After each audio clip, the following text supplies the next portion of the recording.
Hello friends. இப்போ சிறந்த கிராம நிர்வாகம் வந்து எந்த அரசர் காலத்தில் வந்து உருவாச்சுன்னு சொல்லிட்டு கொஸ்டின் கேட்டிருந்தாங்க இல்லையா? குரூப் 4 லாஸ்ட்டாக சோழர்கள் ஆன்சர் வந்து அதுக்கான முக்கிய காரணம் பார்த்தீங்கன்னா உத்திரமேரூர் கல்வெட்டு. இது எந்த மன்னனோட ஆட்சி காலத்தில் உள்ளது? முதலாம் பராந்தக சோழனோட ஆட்சி காலத்தில் உள்ளது. முதலாம் பராந்தக சோழன்கிறவர் வந்து பொன்வேய்ந்த சோழன். அதாவது சிதம்பரம் நடராஜர் கோயிலுக்கு வந்து பொற்கூரை வைந்திருப்பாங்க. ஓகேவா? அப்புறம் பாருங்கள், இப்போ உத்திரமேரூர் கல்வெட்டை பற்றி எப்படிலாம் கொஸ்டின் கேட்கலாம் அப்படின்னு பாருங்கள். கிராம நிர்வாகத்தின் அரசியல் அமைப்புக்கான அடிப்படை ஆவணம் எது அப்படின்னு கேட்டாலும் அதான் ஆன்சர். அப்புறம் முழுமையாக வளர்ச்சியடைந்த கிராம அரசாங்க அமைப்புகளை பற்றி விவரிக்கும் கல்வெட்டு எதுனாலும் உத்திரமேரூர் கல்வெட்டு தான்.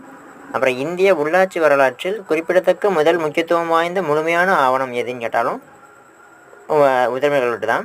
அப்புறம் பாருங்கள், முடியாட்சியின் கீழ் மக்களாட்சி செயல்பட்டதற்கான எடுத்துக்காட்டாக விளங்குவது எது அப்படின்னு கேட்டாலும் உத்திரமேரூர் கல்வெட்டு தாங்க. பாருங்கள், தமிழ்நாட்டில் கிராம மன்றங்கள் பராந்தக சோழன் காலத்தில் தான் முறைப்படுத்தப்பட்டு அமைப்பு ரீதியாக முழுமை பெற்றிருக்கு. ஓகேவா? Thank you friends.